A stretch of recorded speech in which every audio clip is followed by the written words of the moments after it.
দুপুরে পুরান ঢাকার মিটফুডের আলোচিত হত্যাকাণ্ডের মামলার অগ্রগতি নিয়ে সংবাদ সম্মেলন করে ঢাকা মেট্রোপলিটন পুলিশ ডিএমপি।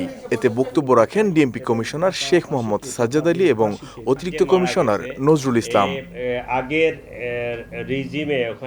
এ সময় মিটফুড হত্যাকাণ্ডের সঙ্গে নির্বাচন বানচাল কিংবা দেশবিরোধী ষড়যন্ত্র নেই জানিয়ে ডিএমপির অতিরিক্ত কমিশনার নজরুল ইসলাম বলেন, ব্যবসায়িক দ্বন্দ্ব ও ব্যক্তিগত কোন্দল থেকেই এই হত্যাকাণ্ড। এই 5 আগস্টের পট পরিবর্তনের ফলে সে আবার তার ভুল পাল্টায়া এদিকে আসছে। এইখানে আরেকটা গ্রুপ এই ব্যবসার সাথে জড়াই গেছে। তখন ব্যবসায়িক একটা বিভেদ তৈরি হয়েছে দুইজনের মধ্যে, এবং এরা আগে থেকেই পূর্ব পরিচিত।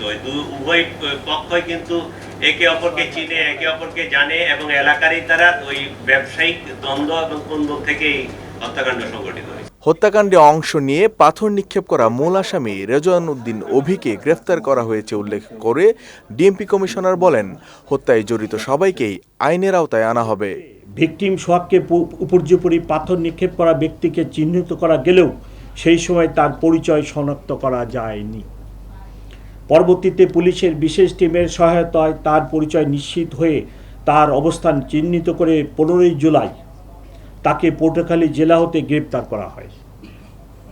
প্রাথমিক জিজ্ঞাসাবাদে জানা যায় তার নাম মোহাম্মদ রেজওয়ান উদ্দিন অভি। এই নারকীয় হত্যাকাণ্ডের সাথে জড়িত সকলকেই আমরা আইনের আওতায় নিয়ে আসব এবং এ ধরনের জঘন্য অপরাধের পুনরাবৃত্তি না ঘটে সেজন্য অপরাধীদের দৃষ্টান্তমূলক শাস্তি নিশ্চিত করা হবে। এর আগে গত 9 জুলাই পুরান ঢাকার মিটফুডে ভাঙারি ব্যবসায়ী সোহাগকে কুপিয়ে ও পাথর নিক্ষেপ করে নৃশংসভাবে হত্যা করা হয়।